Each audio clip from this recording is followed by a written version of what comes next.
Listo. Avanzamos, chicos. Buenos días, profesor, compañeros. Entonces vamos a seguir con el último seminario, el cual se titula Efectos en la función renal de la suplementación de creatina con fines de protección. Primero, ¿qué es la creatina? Es un ácido orgánico nitrogenado que tiene como fórmula química carbono 4, hidrógeno 9, nitrógeno 3 y oxígeno 2. Es una sustancia ergogénica que actualmente es muy utilizada y estudiada. ¿Pero qué es ergogénica? Nos da a entender que esta creatina va a mejorar el rendimiento ya sea físico o mental. Esta creatina participa directamente en el metabolismo energético de las células y su función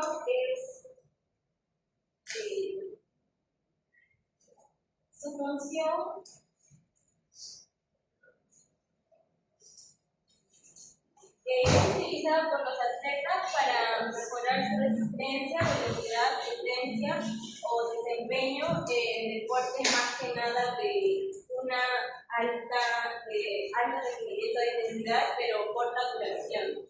Y es almacenada más que todo en las células que requieren más energía, como es principalmente el músculo esquelético, además del corazón y también los riñones.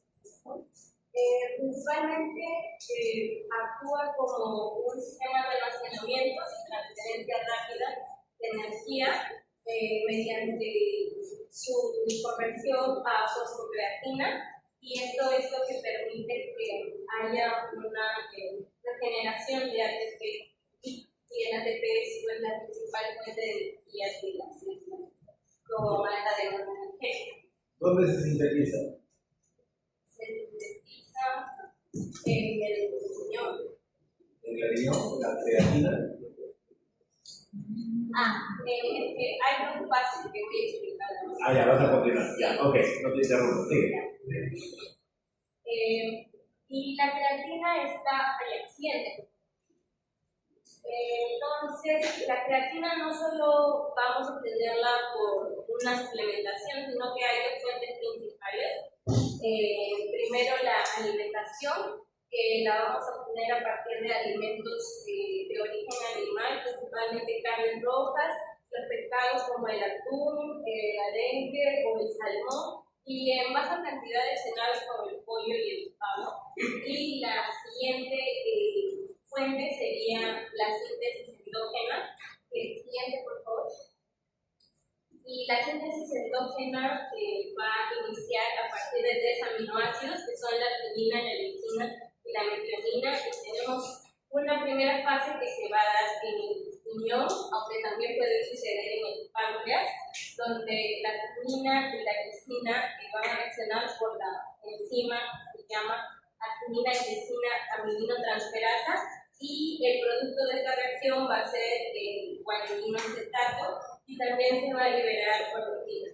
Ahora, este guanidinoacetato va a ir por el torrente sanguíneo hasta poder llegar al hígado, donde va a actuar la enzima guanidinoacetato metiltransferasa, que va a proveer un grupo metilo proveniente de la adenosinmetionina, que es derivado del aminoácido metionina, al guanidinoacetato para que se pueda convertir en creatina. Y la creatina del hígado va a viajar en la sangre, y la sangre es la que va a actuar como un sistema de transporte para poder llevarla a los distintos tejidos que la necesiten. Entonces, ¿dónde se sintetiza? En el hígado. Se hace único en el hígado. Acá hay un primer inicio en el riñón, pero luego se sintetiza la creatina en el hígado. Y la creatina no va a poder ingresar libremente a las células, por lo que necesita de una proteína transportadora especializada, la cual en este caso es la transportadora de creatina, CRT. Se encuentra en la membrana celular muscular y le va a permitir que sea captada por las diferentes células que necesitan. Ahora, entonces, si un adulto tiene una dieta equilibrada, mediante la alimentación va a obtener 1 gramo de creatina al día y por la síntesis endógena también 1 gramo aproximadamente. Entonces, obtiene 2 gramos al día y estos 2 gramos serían suficientes para que pueda reponer el gasto fisiológico. Ahora su distribución en el cuerpo no es uniforme, sino que se va a localizar en los tejidos que tengan más demanda energética. Por ejemplo, en un adulto que pesa aproximadamente 70 kilos, su organismo tiene de 120 a 140 gramos de creatina y el 95% de esta creatina total se va a almacenar en el músculo esquelético, porque el músculo es el tejido que necesita más producción de energía en un corto tiempo durante la contracción muscular. Y el otro 5% de la creatina restante va a ir a otros órganos que tengan una alta actividad metabólica, como por ejemplo el cerebro, donde la creatina va a participar en el mantenimiento del equilibrio energético de las neuronas, o el corazón, donde participa en el funcionamiento continuo del músculo cardíaco, así como en otros órganos como los riñones, el hígado. Ese sería mi Señorita Antonio, gracias. Continuamos con Leiva. Sí. Ok.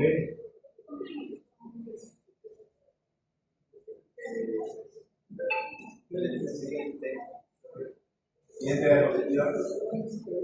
Ahora bien, vamos a explicar acerca de lo que es la creatina como tal.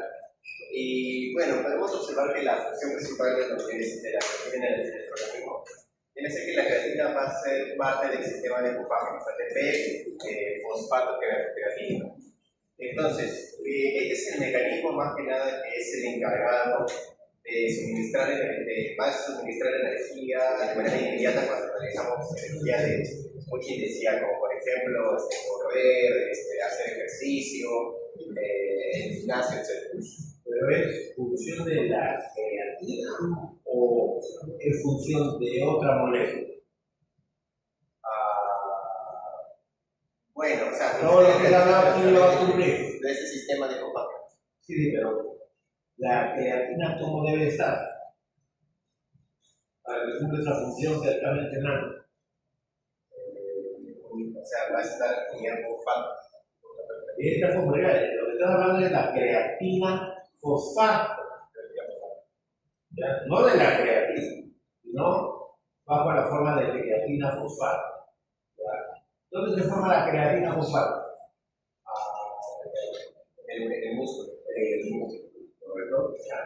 ¿Quién hace ese trabajo?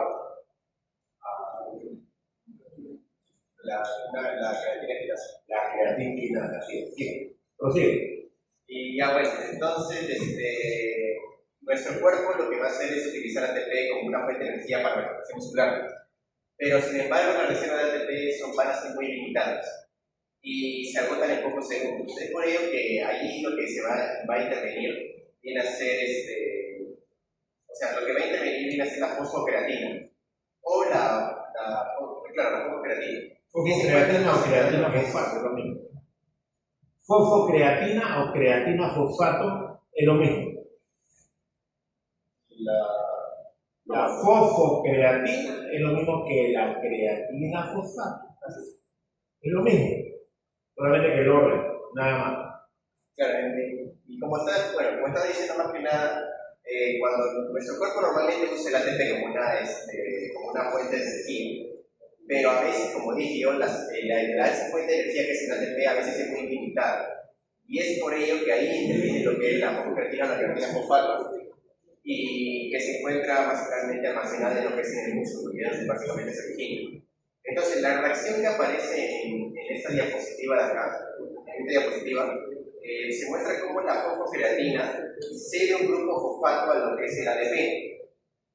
Entonces, gracias a la acción de la enzima creatina quinasa, como se muestra aquí, Y entonces, como resultado, este ADP se va a convertir en lo que es en ADP, permitiendo que el músculo siga obteniendo energía de forma de manera rápida.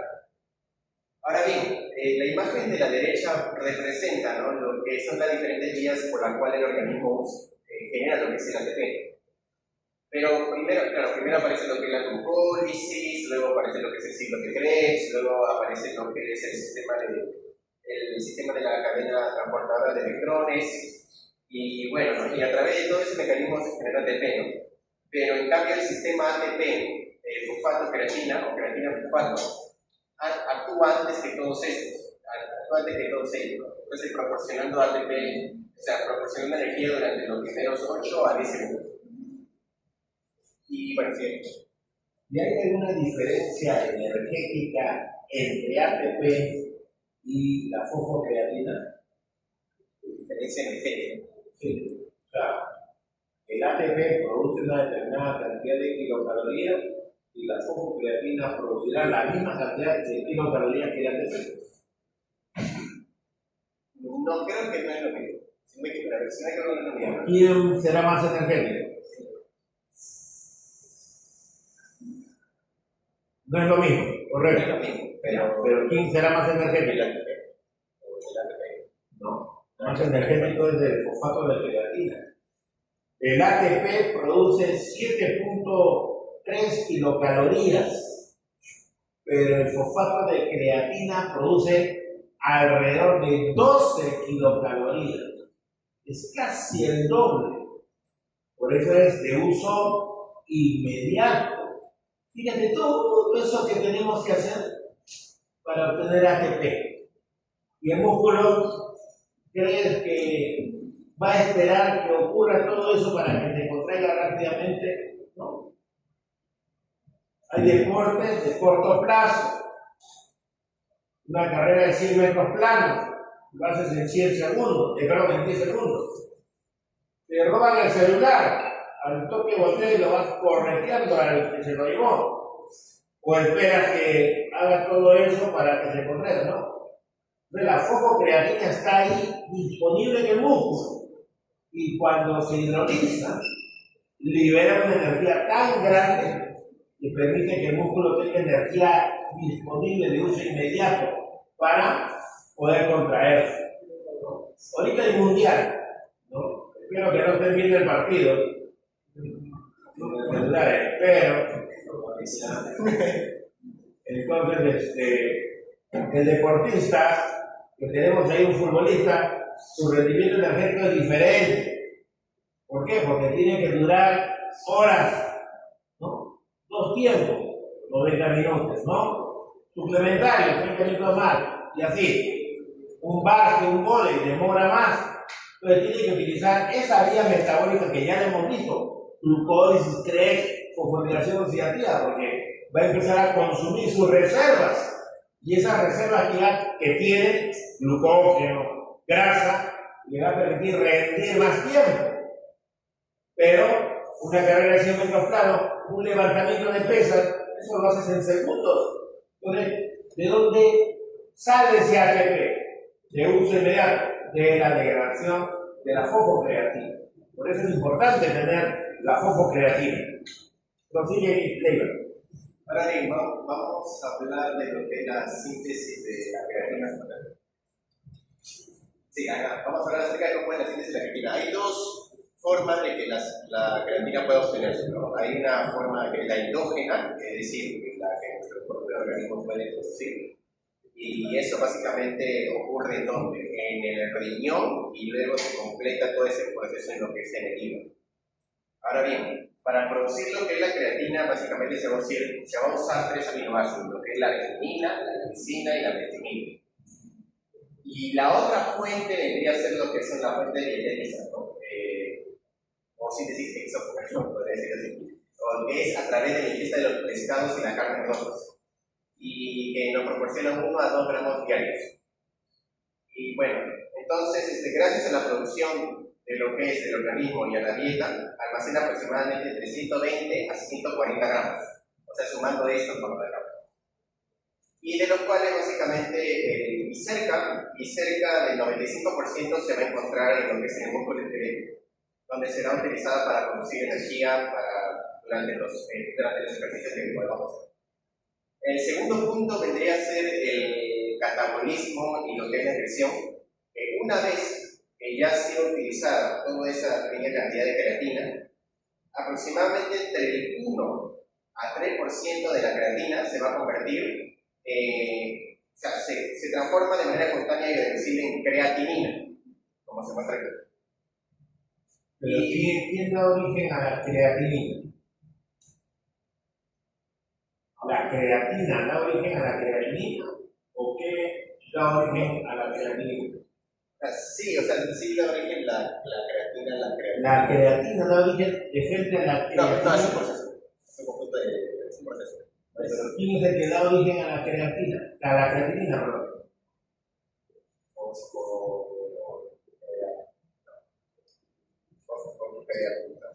Creatina, que está en el músculo. Cuando ese músculo se contrae, usa a la creatina fosfato, se libera energía, pero la creatina fosfato ahora se convierte en creatinina, de sustancia de desecho. Entonces, por el uso de la creatina fosfato, la vamos a sintetizar. ¿A quién? A la creatinina. ¿Y ahora qué vamos a hacer? Tenerla que excretar, eliminar. ¿Ya? A ver, ¿qué más? Bueno, justamente eso debe decir, ¿no? Que esa creatinina básicamente va a pasar a todo lo que es el torrente sanguíneo y va a llegar a los riñones, donde es filtrado evidentemente por los glomérulos renales y finalmente se va a eliminar por donde es a través de la orina. Como por cáncer de desecho se tiene que eliminar y la vía de eliminación es la vía renal. ¿Okay? Y es por ello que la creatinina es uno de los principales marcadores, evaluadores que se utiliza para lo que es evaluar lo que es la función renal. Si está funcionando correctamente la vía renal. Ok, muy bien. Muchas gracias. Bien. Seguimos con Guillén. Sí. Bien, la parte que me tocó a mí es sobre los suplementos de creatina que existen en el mercado y los efectos que la creatina tiene en el organismo humano. Bueno, el artículo menciona tres principales. ¿Ya? ¿Por qué? Porque la creatina también tiene diferentes presentaciones. La venden en polvo, a veces la venden en soluciones, o la venden también como comprimidos, como pastillas. La creatina más usada es la creatina monohidratada o de monohidrato. Es la que la mayoría de deportistas usan para poder suplementar la creatina, básicamente. ¿Por qué? Porque es la más estable, ya que al tener agua va a permitir justamente que llegue o que se aproveche en mayor proporción por el músculo. Siguiente, por favor. Luego tenemos la creatina ester. Esta se hizo, se creó básicamente, ¿por qué? Porque al tener mayor imposibilidad, pensaron que iba a atravesar con mayor facilidad la capa lipídica. Pero se dieron cuenta que en el tracto gastrointestinal, debido a los ácidos que hay, esta no llega realmente a aprovecharse como debe ser. Es la más estable moviendo por el medio ácido y se transforma en su mayor parte por creatina por la espontaneidad. Se llega a ciclar, porque no tiene la molécula de agua que le da la estabilidad. El siguiente, por favor. Y en solución a la ester se creó la creatina alcalina, que básicamente es la monohidratada, pero con una base que le va a dar esta alcalinidad, va a elevar su pH para que pueda resistir la barrera ácida y llegar a ser aprovechada en mayor proporción. La mayoría de creatinas son en polvo. Bueno, antes de pasar a estos efectos al organismo humano, como mis compañeros bien explicaron, la creatina se llega a transportar hacia el músculo. La creatina tiene un transportador específico en las células del miocito, que es la CRT1. Esta CRT1 está registrada por el GCLC 6A8. Ahora, algo importante que mencionar es que la insulina juega un papel importante también en la entrada de la creatina a la célula. ¿Por qué? y es que muchas veces se recomienda que se consuma la creatina con carbohidratos simples, para que al momento de llevarse la insulina, lo que va a hacer la insulina es estimular al receptor de la creatina. No es que la insulina va a meter a la creatina, sino que va a estimular ese receptor, lo que va a permitir que entre esa creatina. Ahora, como bien dijeron mis compañeros, la creatina como suplementación es importante porque hay un momento de la resíntesis del ATP. La creatina entra y en el miociclo se convierte en fosfocreatina. Esta fosfocreatina es una reserva de creatina y por lógica es una reserva de energía para el músculo. Y como bien el profesor mencionó, se utiliza en ejercicios explosivos. Por eso muchas veces los nutricionistas no suelen recomendar creatina para deportes como natación o maratonistas, porque requieren de mayor resistencia. Ahora, ¿hay un incremento de la fuerza y la potencia muscular? Claro que sí. ¿Por qué? Porque la contracción muscular requiere de mucho ATP. Y sabemos que una vez que se acaban las reservas energéticas, se va a empezar el ciclo de Cori, bueno, el ciclo de la célula, y va pues, a acidificar la célula. Pero si es que hay creatina, mejor dicho, si hay fosfocreatina, se va a poder usar esa reserva para poder realizar una mayor contracción muscular, lo que va a permitir que haya mayor prolongación en el ejercicio explosivo. Pero también es importante mencionar sobre el aumento del contenido de agua en la célula muscular. ¿Por qué? Porque la creatina atraviesa su transportador mediante ósmosis. Entonces, cuando hay una mayor concentración de creatina en la célula, el agua va a pasar por ósmosis. Va a hacer que la célula, el miocito, se hinche de agua, se infle de agua. Y esto puede dar a un mito que popularmente se usa para poder vender estos suplementos. ¿Por qué? Porque dicen que los resultados son inmediatos para el aumento de la masa muscular, cuando no es así. Por consumir creatina no va a haber hipertrofia muscular, sino lo que va a hacer es darte resistencia para poder continuar con tus ejercicios. Ese aumento que uno nota cuando consume creatina en los primeros días es el agua que está dentro de la célula. También es importante. Con la masa proteica también que le está formando. Claro, pero es un producto del ejercicio. También es importante mencionar que cuando se suplementa la creatina hay dos puntos importantes. La primera es la saturación de la creatina. Se consume en mayor dosis, ¿para qué? Para que haya una mayor reserva de creatina en los 4 a 7 primeros días. Pero después, al resto, ya se reduce la dosis y se consume cierta cantidad de manutención para que se pueda tener una reserva energética. Ahora, también es importante mencionar sobre la elevación de la creatina sérica. Porque como bien mencionó mi compañero, en las pruebas de laboratorio la creatina sirve justamente para evaluar daño renal. Pero parte de la creatina que se usa y como desecho que se tiene la creatina eleva esta en la sangre.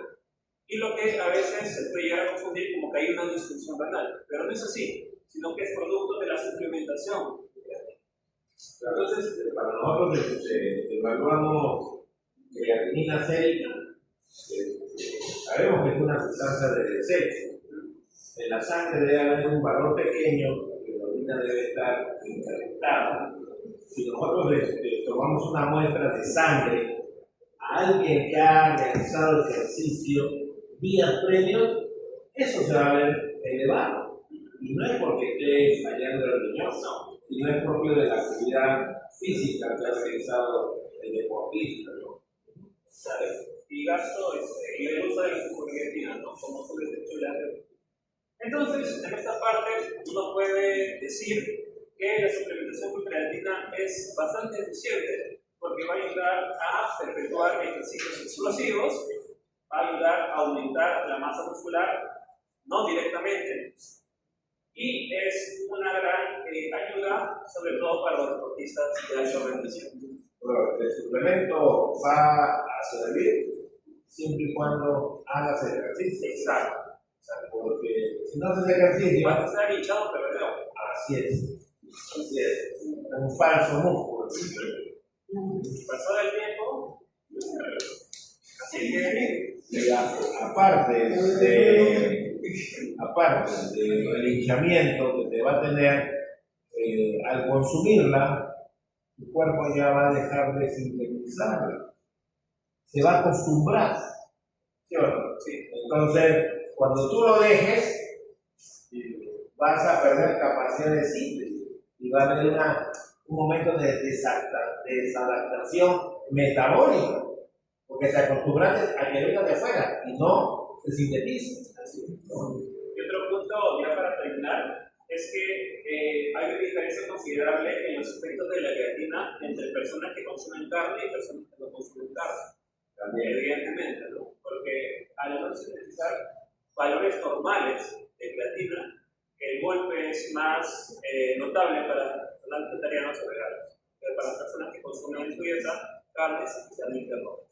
Si hay una mayor masa muscular formada por la actividad física, obviamente la creatinina debe de estar incrementada bajo la forma de creatina por parte del músculo, pero debido a la actividad física que ha permitido formar masa, tengo que mantener esa masa, ¿no? Para que pueda cumplir una rutina específica, pero si no, es dinero por nada. Sí.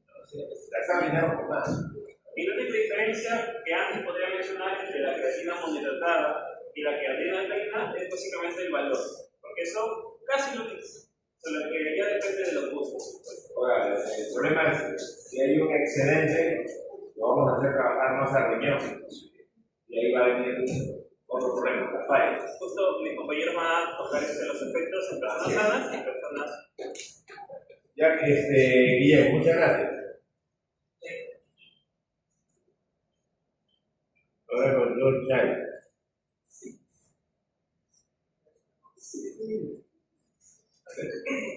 Ahora voy a poner, digamos, la pregunta anterior, cuando tu pregunta es: ¿el consumo de suplementos de creatina en sujetos sanos puede generar menos? Mi compañero tiene una pregunta, pero yo la voy a elaborar un poco. En este caso, vamos a ver un contexto general de la creatina. La creatina es uno de los suplementos mundiales, un suplemento deportivo ampliamente usado tanto en deportistas como para personas que van al gimnasio. Aparte de todo eso, es que es un producto ilícito, que es aceptado por la Agencia Mundial de Dopaje, o sea que no tiene, digamos, impedimento para transmitir para que la persona lo adquiera. Y es una industria que poco a poco está creciendo más y más. O sea que más personas consumen la creatina para sus sentidos, para la organización. La respuesta del foro es que sí, puede simular una enfermedad renal en personas completamente sanas. Y ahora eso voy a explicar en los siguientes diapositivas. En este caso, bueno, voy a terminar un pequeño recordar de lo que hablaba anteriormente del compañero para más o menos entender. Bueno, la creatina almacenada en un libre como fosfocreatina se degrada de forma espontánea. ¿Qué quiere decir con espontánea? En este caso se degrada porque es inestable. ¿Qué quiere decir con esto? Que simplemente por el calor corporal o por el pH del mismo cuerpo, estas partículas se degradan.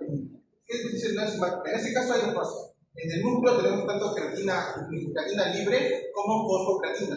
La creatina libre se deshidrata formando la creatinina, mientras que la fosfocreatina se hidroliza formando la creatinina. Por eso dice la enzimática, aunque esta es la parte de la enzimática y esta es parte de la parte constante de reacción. ¿Qué quiere decir esto? Que este producto no puede volver a recuperarse. Todo es desecho. No se va a volver a recuperar. Por eso es fundamental es que uno consumir la mayor cantidad de creatina produce una mayor cantidad de creatina. O sea, si yo consumo, digamos, estos suplementos o consumo alimentos con base de creatina, estoy haciendo que mi creatina suba. Y eso puede dar señales a un mal diagnóstico. Ahora, acá es simplemente eso. Siguiente, por favor. ¿Cuáles son los factores que hablan en la posición de diagnóstico? Número 1, la dieta hiperproteica. Como ya saben, ya explican compañeros, muchos usuarios de creatina también consumen batidos proteicos. ¿Qué quiere decir esto?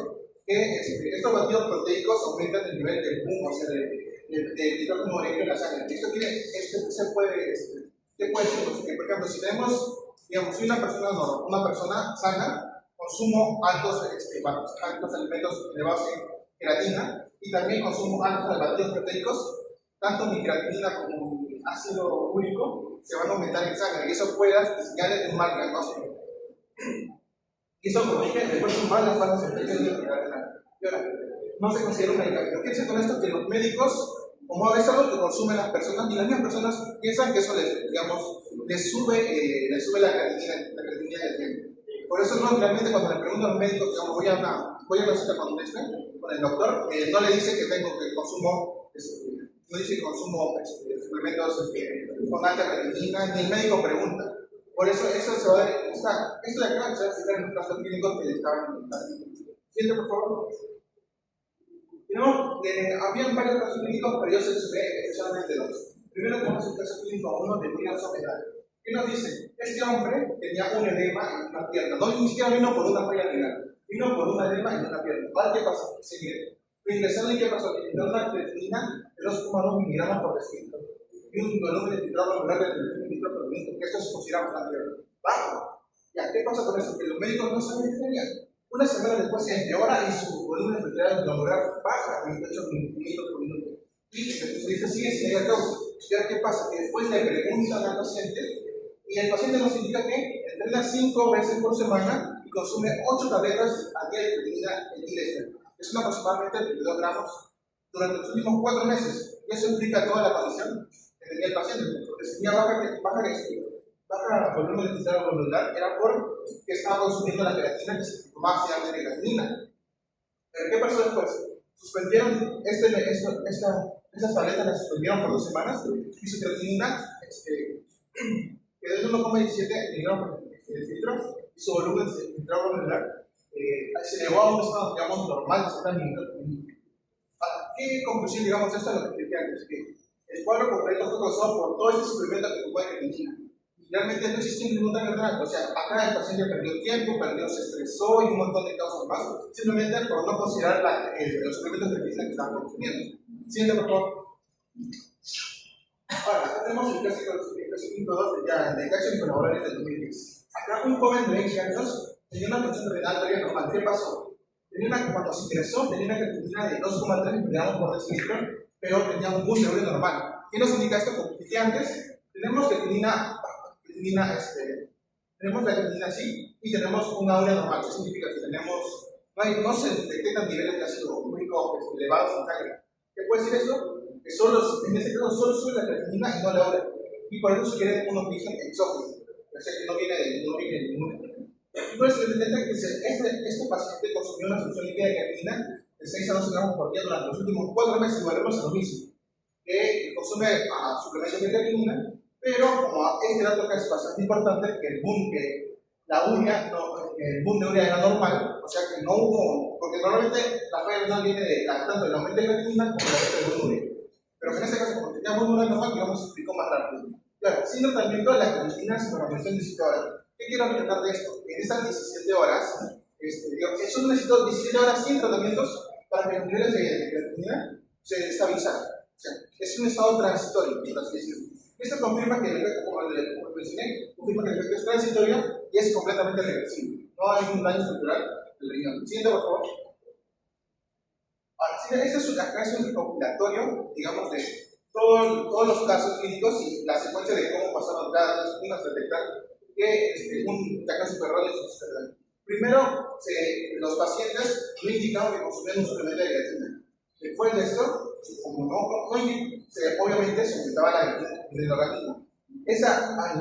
Se degradó totalmente esa creatina y sube la creatinina sérica.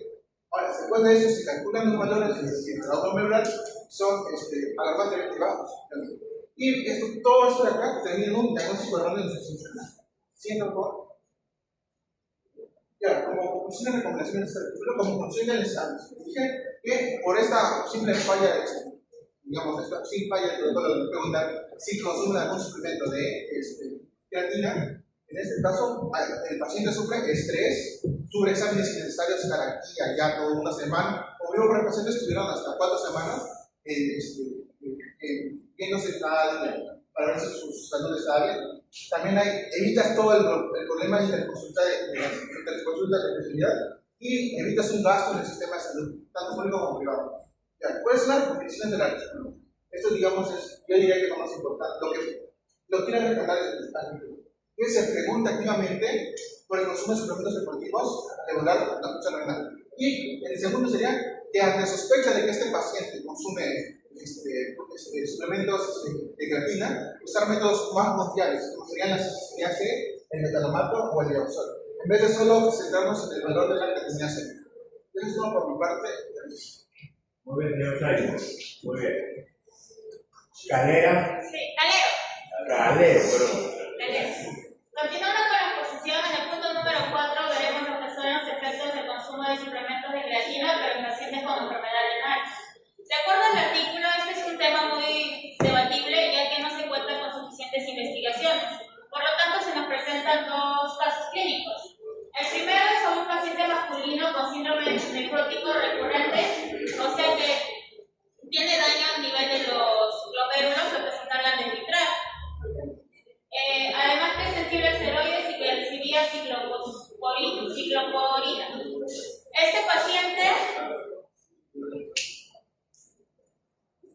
Es chico, no interrumpan a tu compañera. Ya se escucha eco. A ver, Calero. Calero, perdón. Disculpa. Ya, este paciente inició un consumo de 15 gramos diarios por semana de creatina como suplemento y luego de 2 gramos por día, lo cual desencadenó una injuria renal aguda 8 semanas después del consumo. Esto quiere decir que empezaron a funcionar de manera mal sus riñones. Por lo tanto, ¿qué se pudo hallar acá? Se pudo hallar que se elevó la creatinina a 2 miligramos por decilitro, reduciendo su clearance de CRN a 54 mililitros por minuto. ¿Eso qué quiere decir? Que la tasa de filtrado glomerular disminuyó a la mitad, por lo cual daba indicaciones de que estaba habiendo un fallo a nivel renal. Por lo tanto, la creatina fue suspendida y la función renal se reguló durante el mes. Bien. Por otro lado, tenemos el segundo caso clínico, que es un paciente monorreno, o sea que quiere decir que solo tiene un riñón. A este paciente se le dio una dosis de carga de creatina de 20 gramos por día durante 5 días y luego el uso fue de 5 gramos por 30 días y se midió su función renal. Entre los hallazgos se pudo hallar que la CRN sérica subió de 1,03 a 1,27, lo cual sería un resultado alarmante para el personal médico, ya que se pensaría de que se está afectando aún más la función renal. Además, también el clearance de CRN estimado por la fórmula de Crocott-Pactal bajó desde 88 a 71. Esta es una fórmula que utiliza lo que es la creatinina junto con el peso y otros factores, pero depende principalmente de la creatinina. Sin embargo, el clearance de esta Romo 51 no se modificó. Esta es una prueba útil, es la gold estándar, por así decirlo, para medir si está hay un problema a nivel de la función de los riñones, ya que acá se inyecta, se podría decir que es medicina nuclear, ya que se inyecta esto y se mide la tasa de filtrado, y de esta manera se ve si se está dañada la función renal o no. Ya no estaría dependiendo de lo que es la creatinina. Además, se concluyeron que la suplementación de creatina en un monorreno no altera la función renal, ya que si bien se suspendió el consumo, los valores volvieron a la normalidad. Además, también se recomienda, aparte del uso de esta prueba, también se utiliza lo que puede ser un medio de contraste, No me acuerdo tampoco. No me acuerdo. Pero tiene ahí una sustancia de contraste. ¿Qué pasa con ella? Ya, con esas sustancias también se puede evaluar lo que es la función renal, ya que no va a basarse en lo que es la cantidad de músculo o en la creatinina. Además, también recomienda... ¿Por qué con la cantidad de músculo? Porque la cantidad de músculo refería a lo que es cuando se degrada, se empieza a degradar la creatina, se convierte en creatinina. Entre varón y mujer hay diferencia de... Sí, porque los varones tienen mayor porcentaje de masa muscular. Y el término que eran clear es de limpieza, sería el filtrado glomerular. o llamada también depuración. Depuración. Ese término de depuración es importante para su campo de ustedes. Sí, por el tema de los medios de contraste. Continuando, se puede, al final del artículo se recomienda también, aparte de esas pruebas que les mencioné, también puede ser pruebas de la cistatina C, que es una proteína producida por prácticamente todas las células nucleadas, las cuales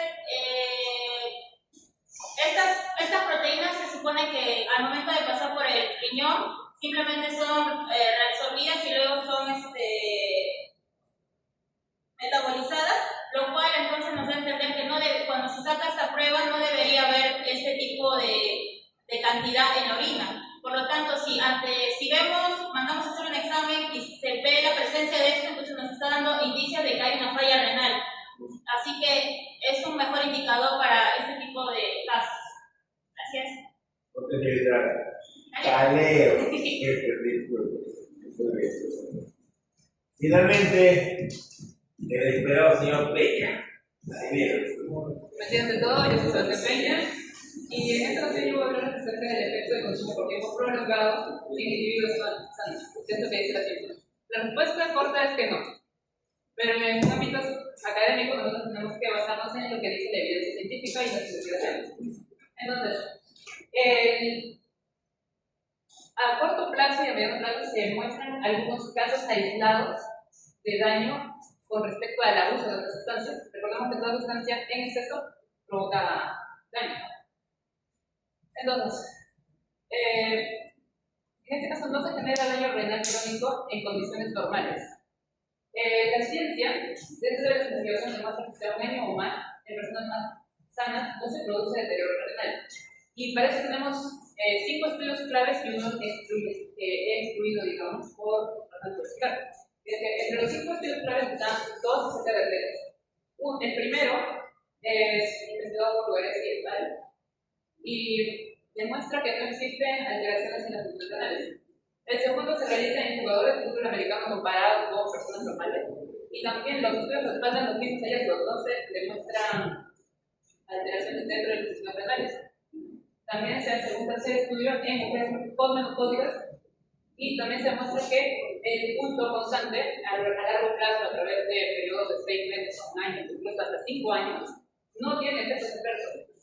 Hay un cuarto estudio que se relaciona también al número de atletas que se realiza con un número mayor de atletas y en un periodo mayor de 5 años, pero tampoco se demuestran alteraciones en las funciones renales. Y un quinto estudio relacionado a la enfermedad de esclerosis lateral amiotrófica, también conocida como la enfermedad de Stephen Hawking, se realiza con 175 pacientes que padecen esta enfermedad. Y tampoco se demuestra que existen alteraciones dentro de las funciones renales, ¿no? Entonces, podemos estar seguros, gracias a la evidencia científica, que a largo plazo la suplementación no provoca cambios en los valores normales de aquí. Entonces, aquí tenemos el resumen. Sin cambios en niveles clave de urea, creatinina sérica, tasa de filtración glomerular.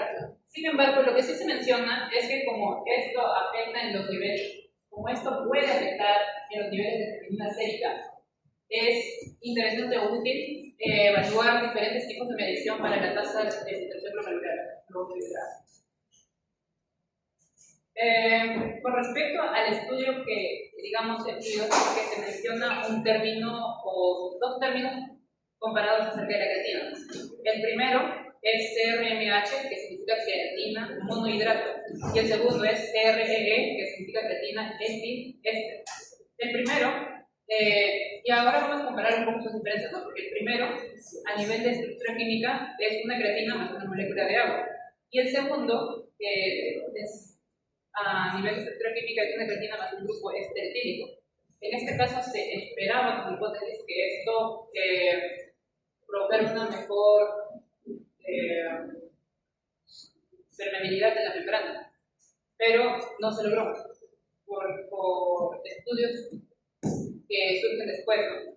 También tenemos una diferencia en la absorción y la eficacia. El primero, que es inmunohidrato, presenta una absorción muy alta, que es, según estudios, cercana al 99%, mientras que la segunda tiene una absorción baja, que se degrada rápidamente. También tenemos un impacto en los biomarcadores, ¿no? Porque estos estudios demuestran que existe un impacto dentro de los biomarcadores, un aumento leve o normal de la creatinina, mientras que el otro puede elevar falsamente la creatinina de forma más descontrolada. Y por último tenemos una diferencia en el respaldo científico, porque la mayoría de estos estudios, y es por eso que estos estudios están dentro de lo que considero, por decirlo, es porque la primera, que es la CRMH, que es la que más se menciona, es o tiene máximo nivel de evidencia médica, mientras que la segunda tiene una evidencia un poco baja o desfavorable por su menor uso dentro del estudio. Entonces, en conclusión, inhibir con función renal normal, la suplementación parece segura y no perjudicial con el tiempo.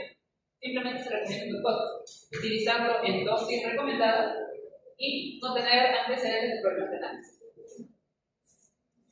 Finalmente, la conclusión seminario es que 1. La suplementación con creatina en personas sanas es segura y no altera la función renal a largo plazo. 2. Puede elevar temporalmente los niveles de creatinina simulando insuficiencia renal. Por eso hay que tener cuidado. 3. La mayoría de los estudios con daño renal en usuarios están de creatina. 4. La toxicidad renal asociada a creatina en personas sanas es muy rara y generalmente por uso excesivo. 5. Es recomendable usar métodos alternativos para evaluar la función renal en estos casos. Y 6. No se aconseja el uso de creatina en pacientes con enfermedad renal por riesgo de desarrollar. Muy bien, Peña. Muchas gracias. Felicitaciones. Hemos logrado el objetivo de terminar los dos seminarios. Bien, se separan para el examen. Así como han sido dos seminarios, son dos exámenes. Sí, ya la doctora Soberón ya les conversó. Sí.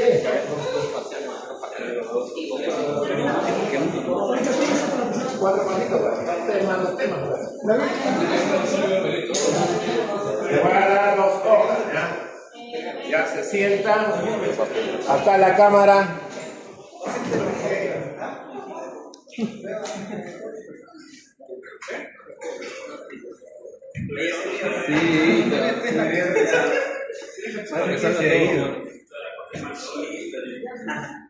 Ya no es mi celular. Gracias, profe.